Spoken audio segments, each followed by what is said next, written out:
Alhamdulillah Alhamdulillahilladzi arsala rasulahu bil huda wa dinil haq liyudhhirahu 'ala ad-dini kullih walau karihal musyrikun.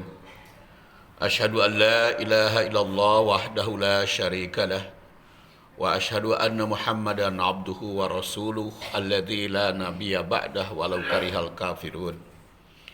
Allahumma fashalli 'ala Muhammadin nabiyil karim wa ala alihi wa sahbihi wa man tabi'ahu ila yaumi yub'atsun. Amma ba'du fa ya ibadallah usikum bitaqwallah faqad fazal muttaqun. Qala ta'ala fil Qur'anil Karim, a'udzu billahi minasy syaithanir rajim. Ya ayyuhalladzina amanu taqullaha haqqa tuqatih wa la tamutunna illa wa antum muslimun. Sidang Jumat rahimakumullah, khatib senantiasa berwasiat untuk takwa kepada Allah Subhanahu wa taala. Dan takwa pada hari ini berkaitan dengan keberangkatan jamaah haji yang ketika mau ada salah seorang sahabat datang kepada Rasulullah pamitan mau pergi haji. Maka beliau memohon kepada Rasul, ya Rasulullah, doakanlah aku. Uridu safaron, aku akan berangkat atau akan menjalani perjalanan. Sedangkan di dalam riwayat atau Baroni dikatakan bahwa safarnya itu adalah untuk menunaikan ibadah haji. Maka beliau katakan, ya Rasulullah, doakan aku. Maka Rasul mendoakan, zawwadakallahu taqwa. Semoga Allah Subhanahu wa taala membekalimu takwa. Jadi ini jelas takwa merupakan bekal utama di dalam ibadah haji. Walaupun sekarang itu bekal ibadah haji cukup banyak. Utamanya adalah takwa. Kemudian juga adalah sehat walafiat. Kemudian juga bekalnya dana otomatis. Tapi sekarang di samping dana, walaupun takwa, walaupun punya dana, tetapi kalau tidak dapat kuota, maka tidak akan bisa menunaikan ibadah haji. Karena sekarang bagi jamaah yang tidak bervisa haji, dendanya itu adalah sangat berat atau hukumannya. Jadi sidang Jumat rahimakumullah, utama, jadi bekal utama takwa itu di samping bekal-bekal yang lain. Maka bagi orang yang tidak memiliki kemampuan untuk menunaikannya, itu yang diampuni. Jadi pada dasarnya ibadah haji itu diwajibkan oleh Allah Subhanahu wa taala, walillahi 'alan nas hijjul bait man istata'a ilaihi sabila. Di situ dikatakan 'alan nas. Beda kalau ibadah saum, kutiba alaikumusiyam, itu ya ayyuhalladzina amanu. Tapi kalau ibadah haji, walillahi 'alan nas, atas seluruh manusia untuk menunaikan ibadah haji. Tetapi ada pengecualian, yaitu man istata'a ilaihi sabila. Oleh karena itu setiap manusia diwajibkan untuk berbekal diri, diwajibkan untuk mempersiapkan diri untuk menunaikan ibadah haji. Jadi bagi yang belum ibadah haji harus tetap punya cita-cita, punya tujuan, dan cita-cita dan tujuan itu harus dimanifestasikan dalam menyiapkan diri, berbekal diri untuk menunaikannya. Sidang Jumat rahimakumullah, apa yang saya sampaikan tadi tentang doa Rasulullah SAW yang tentu saja harus juga kita lakukan, berdoa untuk mengantar jamaah haji. Untuk mengantar jamaah haji tidak hanya berangkul-rangkul, tetapi juga harus didoakan. Dan doanya itu tentu saja yang paling baik adalah yang dicontohkan oleh Rasul. Kalau yang dicontohkan oleh Rasul, selain memberi bekal kepada jamaah haji, tapi juga kita akan meraih nilai ibadah. Hadisnya itu diriwayatkan oleh At-Tirmidzi dalam Sunan Tirmidzi juz 11 halaman 335, an Sabit an Anas, dari Sabit dari Anas bin Malik. Kata Anas bin Malik, ja'a rajulun ilan Nabi sallallahu alaihi wasallam, seorang laki-laki datang menghadap Rasulullah sallallahu alaihi wasallam.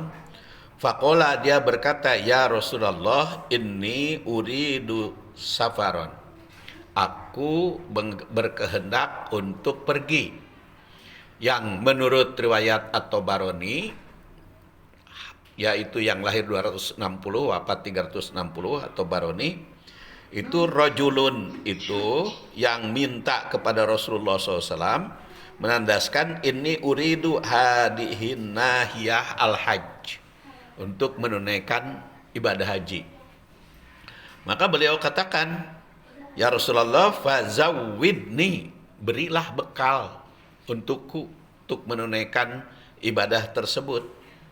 Maka qala Rasulullah SAW bersabda, zawwadakallahu taqwa, semoga Allah Subhanahu wa taala membekalimu takwa. Kemudian dia masih penasaran, sahabat itu, zidni ya Rasulullah, tambahilah untukku doanya, bukan hanya takwa. Maka Rasul bersabda, wa ghafaro, dan semoga Allah Subhanahu wa taala mengampuni dosamu. Dan dia minta lagi, ya Rasulullah, zidni bi abi anta wa ummi, tambahkan kepadaku doanya. Maka Rasul bersabda, wa yassara lakal khair haitsuma kunta, semoga Allah Subhanahu wa taala memberikan kemudahan bagimu dimanapun kalian berada. Oleh karena itu diriwayatkan oleh At-Tabarani, doa untuk jamaah haji atau mengantarkan jamaah haji bunyinya adalah jawwadakallahu taqwa wa ghafaro danbak wa yassara lakal khair haitsuma kunta. Semoga Allah Subhanahu wa taala membekalimu takwa, mengampuni dosa, dan memudahkan segala kebaikan dimanapun Anda berada. Apa makna doa tersebut? Tentu bisa kita pahami dari sudut misi ibadah haji yang utama. Misi ibadah haji yang utama itu 3. Kalau berdasar doa Rasul itu, apa misi pertama? Takwa, meningkatkan takwa, bahwa dengan ibadah haji itu harus menjadi orang yang bertakwa. Itu yang dikenal dengan haji mabrur. Mabrur itu apa artinya? Menjadi baik. Menjadi baiknya apa? Ketakwaannya. Sedangkan takwa itu bukan hanya yang sifatnya lahiriah, tetapi yang sifatnya batiniah. Jadi jasmani dan rohani, lahir maupun batin. Ketika Rasulullah SAW ditanya di mana letaknya takwa, maka Rasulullah SAW menjawab, hahuna, sambil menunjuk dadanya. Ada di dalam kalbu manusia. Dari kalbu manusia maka terwujud di dalam sikap, tindakan, ucap, sikap, dan tindakan. Makanya sifat-sifat manusia takwa banyak dibicarakan di dalam Al-Quran. Bahkan mulai dari surat kedua, surat Al-Baqarah, itu sudah berbicara takwa. Hudal lil muttaqin alladzina yu'minuna bil ghaib wa yuqimunas shalah wa mimma razaqnahum yunfiqun, dan masih banyak sifat-sifat orang yang bertakwa. Tapi sumbernya semuanya itu dari kalbu, dari hati. Ini misi yang pertama. Di ibadah haji harus berbekal takwa dan harus menambah ketakwaan. Harus menunjukkan ketakwaan. Itu yang pertama, misi yang pertama. Kemudian yang kedua adalah ghafaro danbak, mengampuni dosa. Jadi ibadah haji bermisi taubat. Jadi selama ibadah haji harus banyak taubat.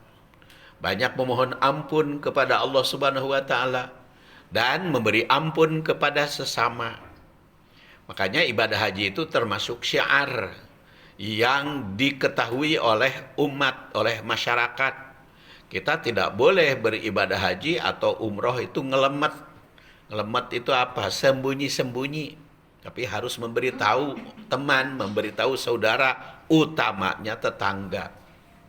Banyak kan yang ibadah haji, yang umroh syukuran di rumahnya, yang diundang adalah rekan kerja atau kawauhan, kenalan, sementara tetangganya tidak diundang. Ini tentu saja tidak benar, karena yang benar itu utamakan tetangga. Karena tetangga apa?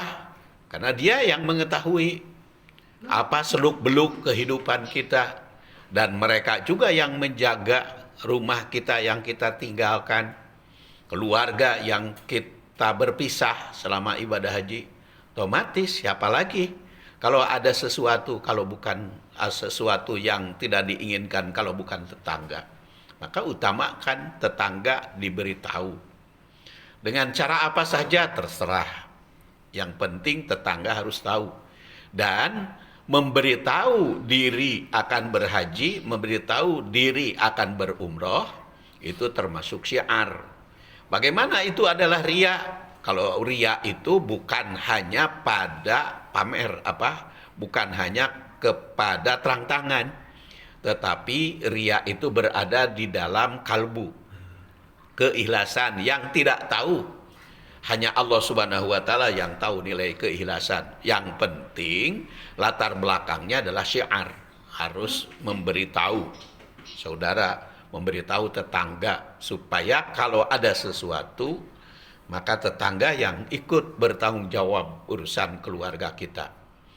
Dan misi yang keduanya itu adalah mengampuni tadi, saling ampun, mohon ampun kepada Allah Subhanahu wa taala, berarti misi taubat. Dan yang ketiga adalah wa yassarolakal khair haitsuma kunta. Semoga Allah Subhanahu wa taala memudahkan segala kebaikan dimanapun Anda berada. Jadi dengan meningkatkan kebaikan, dengan meningkatkan amal baik, baik kepada Allah Subhanahu wa taala maupun baik kepada sesama manusia. Maka Rasul menjamin bagi yang haji mabrur, al-hajjul mabrur laisa jazaa'un illal jannah. Haji mabrur itu tiada lain pahalanya kecuali surga. Tapi ketika ditanya sahabat, ketika Rasul ditanya sahabat, ketika sahabat bertanya kepada Rasulullah SAW, apa tandanya haji mabrur? Hadis ini adalah diriwayatkan oleh Imam Ahmad yang wafat 241. Maka Rasul menjawab, al-hajjul mabrur laisa lahu jazaa'un illa jannah. Mal hajjil mabrur, apa itu haji mabrur? Rasul menjawab, ifsya'us salam wa it'amut ta'am. Ifsya'us salam, menyebarluaskan perdamaian. Wa it'amut ta'am, dan memberi makan kepada orang yang membutuhkan makan. Jadi ternyata Rasulullah SAW ketika ditanya apa itu haji mabrur, lebih kepada sosial. Bukan berarti ritual tidak ada, karena sudah dijawab. Al-hajjul mabrur laisa lahu jazaa'un illal jannah. Yang misinya takwa, magfirah, dan kemudahan di dalam kebaikan. Maka manifestasi dari hajjul mabrur itu adalah ifsya'us salam, menyebarluaskan perdamaian, wa it'amut ta'am, dan membagikan makanan alias memberikan bantuan kepada sesama. Jadi ibadah di dalam Islam itu segala yang sifatnya ritual tidak lepas dari sosial. Dan segala ibadah yang sifatnya sosial tidak lepas dari ritual. Maka manifestasi ibadah itu menjalin hubungan baik dengan Allah dan hubungan baik dengan sesama manusia. Dengan demikian, kalau digabung hadis riwayat Tirmidzi atau Baroni dan digabung dengan hadis riwayat Ahmad, maka ibadah haji itu punya misi takwa, kemudian meraih magfirah atau taubat, kemudian yang ketiga memberikan kemudahan dalam segala aspek kehidupan dan dimanapun berada, menyebarluaskan perdamaian karena ifsa'us salam, serta it'amut ta'am, membagikan makanan kepada orang yang membutuhkan bantuan. Sekurang-kurangnya 5 misi harus diperbuat. Tentu saja kalau secara ritual mah hanya bisa dilakukan oleh jamaah haji. Tetapi manifestasi dari ibadah haji tersebut dengan 5 hal tersebut siapapun bisa melaksanakannya. Maka bagi yang belum bisa melaksanakan maupun yang sudah, kalau yang sudah memanifestasikan ibadah haji di dalam kehidupan, kalau yang belum tentu saja berusaha melaksanakan dan memenuhi misi ibadah haji tersebut. Ghafarallahu li walakum walhamdulillah rabbil alamin. Allahumma sholli wa sallim ala habibina wa syafiina wa maulana Muhammad wa sallim wa ala sahabati Rasulullah sallallahu alaihi wasallam. Alhamdulillahi wa kafa wassalatu wassalamu ala nabil mustafa wa ala ahli sidqi wal wafa. Asyhadu an la ilaha illallah wahdahu la syarika lah wa asyhadu anna Muhammadan abduhu wa rasuluh alladzi la nabiyya ba'dah. Amma ba'du fa ya ibadallah usikum bitaqwallah fa inna jannata uiddat liman ittaqah. Qala ta'ala fil Qur'anil Karim, a'udzu billahi minasy syaithanir rajim. Ya ayyuhalladzina amanu taqullaha haqqa tuqatih wa la tamutunna illa wa antum muslimun. Sidang Jumat rahimakumullah. Khutbah pertama tadi banyak makna yang bisa kita takwil di dalam segala aspek kehidupan. Khusus dalam bidang pendidikan, pertama haji bukan hanya ibadah manasik secara ritual, tetapi ada tindak lanjut. Kemudian yang kedua, bekal yang paling utama adalah takwa. Maka takwa harus dijadikan dasar perjuangan dan juga digunakan untuk pelaksanaan ibadah haji maupun pasca haji. Ketiga, mengedepankan nilai etika dan spiritual itu sebagai bekal utama. Yang keempat, memberi ruang dialogis antara Rasulullah SAW dengan para sahabat. Maka ditinjau dari segi pendidikan, belajar itu tidak boleh terhenti. Kemudian mengarah pada pembentukan manusia yang bertanggung jawab dengan tanggung jawab misi tadi, yaitu ada 5 misi: takwa, maghfirah, kemudian kemudahan segala aspek kehidupan, menyebarluaskan perdamaian, dan juga memberikan makan kepada sesama manusia yang membutuhkan bantuan. Kemudian dalam ibadah haji ada misi perjuangan berkelanjutan. Dan yang ketujuh, sasaran utama adalah haji mabrur yang diwujudkan di dalam ucap, sikap, dan perbuatan. Mudah-mudahan Allah Subhanahu wa taala memberikan anugerah kepada kita untuk memiliki kemampuan mewujudkan ibadah haji tersebut di dalam segala aspek kehidupan. Mari kita panjatkan doa kehadirat Allah Subhanahu wa taala. Allahumma shalli wa sallim wa barik ala Muhammadin wa ala alihi wa sahbihi ajma'in. Allahumma ighfir lana wa liwalidina wa lil mu'minin yauma yaqumul hisab. Allahumma inna nas'aluka imanan kamila wa ilman nafi'a wa rizqan halalan thayyiban wasi'an bighairi hisab. Rabbana hablana min azwajina wa dzurriyyatina qurrata a'yun waj'alna lil muttaqina imama. Rabbana atina fid dunya hasanah wa fil akhirati hasanatan wa qina adzabannar. Subhana rabbika rabbil izzati amma yasifun wa salamun alal mursalin walhamdulillahi rabbil alamin. Aqimissalah.